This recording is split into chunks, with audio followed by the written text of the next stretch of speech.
Hey guys, it's Dave with Master Germ and Odor Removal. I don't think I've shown this before on my channel, but I wanted to give you the heads up when you're cleaning a curry kitchen. The top of the cabinets, just, well, any kitchen, you can see they're dusty and dirty down there.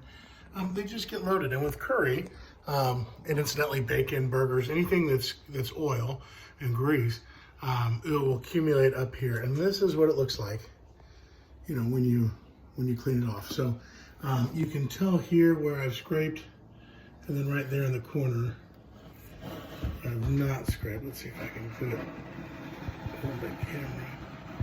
So you see it just peels right up. This will save you hours and hours and hours cleaning.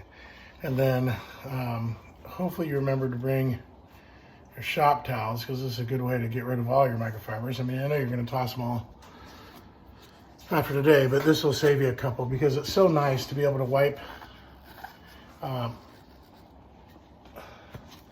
your 6-inch mud knife clean and then throw it away. So I've just done the half of the cabinets, and this is my 4th towel. So yeah, so I'm just, when I re-scrape,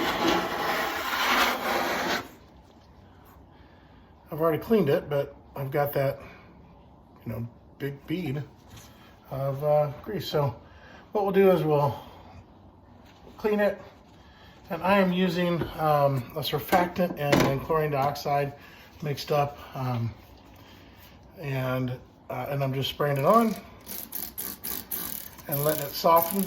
So hopefully, let's see if you can see it. I'm gonna just running my knife, and this top of this cabinet is melamine, so I'm not worried about water sitting there. So I'm doing that a bit, and then let's see what happens if we get a microfiber on that spot. Okay, we still can't rub it; it's still stuck. So we're not anywhere near where we need to be, but we're getting there. It's 10.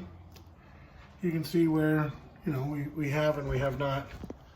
Let's see if I can get the angle. You can see that we've done this spot, we've done a couple times. And I think it's there. And my microfiber does not. Now I'm gonna try not to have water go down the back of the cabinets. Oh, see that? Look at that, it just spread that. I'll get in there a little better. And then put it on my towel. And so again, so we just keep doing that spot. And I just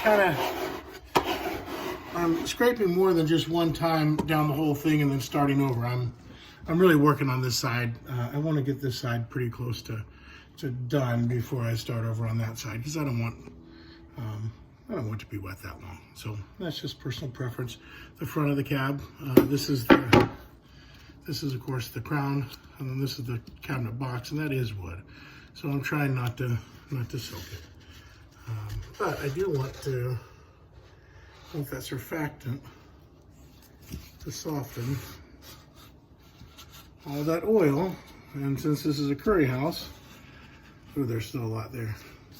And since this is a curry house, it's the oil with turmeric that we're coming through. Look at that. Okay, we're getting there.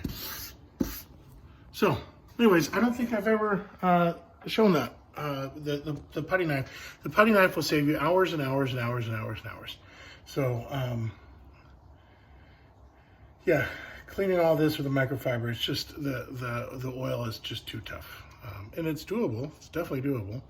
But it just takes a long time. So grab yourself a mud knife at the big box store, and have at it. So the thinner the better.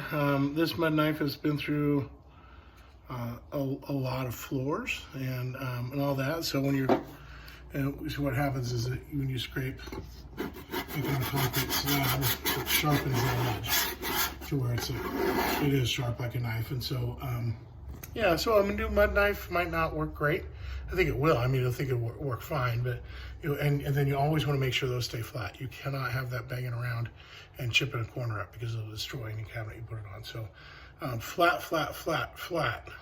Just keep the blade flat in transport. So, and then, and I don't put it with my chemicals ever because it's too sharp. So I don't want it cut open a bag. Anyways, hope that's helpful. Bye.